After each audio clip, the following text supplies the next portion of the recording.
When you sustain the traumatic brain injury or repeated brain injuries, symptoms can resolve and symptoms can get worse. Symptoms can remain dormant for a long period of time.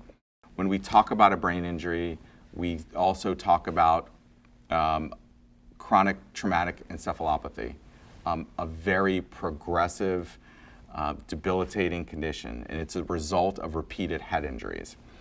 We also talk about the development of other neurodegenerative conditions, Parkinson's, multiple sclerosis, something called astrogliosis as well, which is a different type of trauma. And we're still learning about the progression of these disorders after a brain injury or multiple brain injuries. And what keeps me up at night is our ability to address the current needs in their home, but when their conditions start to worsen, the cognitive decline, increase in emotional instability that's consistent with chronic traumatic encephalopathy or some of these other neurological conditions like Parkinson's, what we start to see is that we have to change our model to address that. And that model could involve putting that veteran in a residential facility or an assisted living facility. That's something that we may not be prepared to do right now.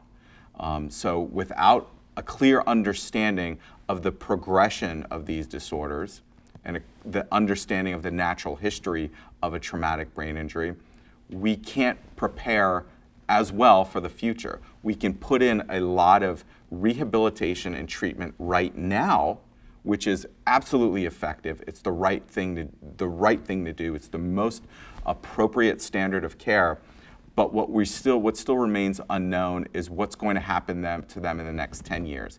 When you start to see a 40-year-old individual present with symptoms that you normally would find in a 70-year-old Alzheimer's patient, our standard of care has to change in order to meet that need.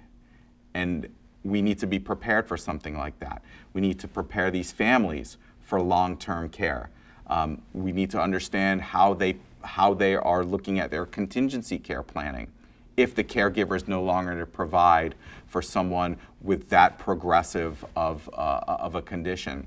The better we prepare now, the better we are prepared to address those needs in the future. If we can get these families on board with us to help with their long-term care planning, work with our benefits team, work with our staff to make sure everything is in order, we then can look and identify the most appropriate type of care for someone whose condition has declined rapidly. And these are not 70, 80-year-old individuals.